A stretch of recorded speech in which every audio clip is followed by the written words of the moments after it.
Hello दोस्तों, तो आइए मैं आप सबको एक कहानी सुनाता हूँ। ये कहानी बहुत ही खूबसूरत है। आप देखोगे तो बहुत देर तक सुनते ही रह जाओगे। तो कहानी बहुत मज़ेदार है, तो प्लीज़ आप लोग ध्यान से सुनिए और चैनल बना तो सब्सक्राइब कर लो यार। तो चलिए कहानी की शुरुआत होती है। अब एक गाँव में राजू और उसकी बहन रहते थे। वो बहुत ही अच्छे से बातें किया करते थे। वो दोनों बहुत ही अच्छे तरीके से रहते थे।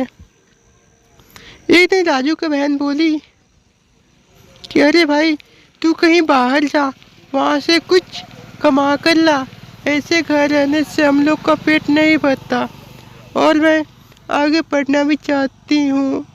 वो अपने भाई से मजबूरी में कहती है।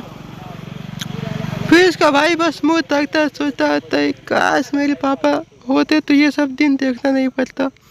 मेरी बहन पढ़ती, शादी ब्याह होता है इसका।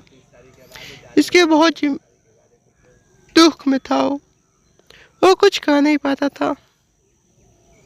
फिर वो जाता है अपने गांव से बहुत दूर, पैसे की सोच में जाने लगता है।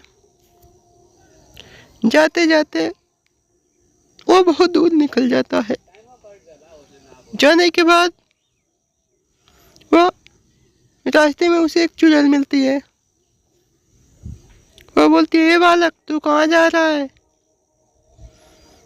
राजू डर जाता है। वो सोचता है कि मैं तो अपने बहन को पढ़ाने के लिए पैसे कमाने जा रहा था। चुड़ैल कहाँ से आ गई? अब लगता है मुझे खा जाएगी। वह बहुत डर जाता है और चुड़ैल कहती है कि आज मैं तुझे खाकर अपनी भूख मिटाऊंगी। बेचारा राजू कुछ समझ नहीं पाता और चुपचाप डर से देखता रहता है। चुड़ैल अब धीरे से हमला करने वाली थी। तब तक राजू बोल देता है, सावधान!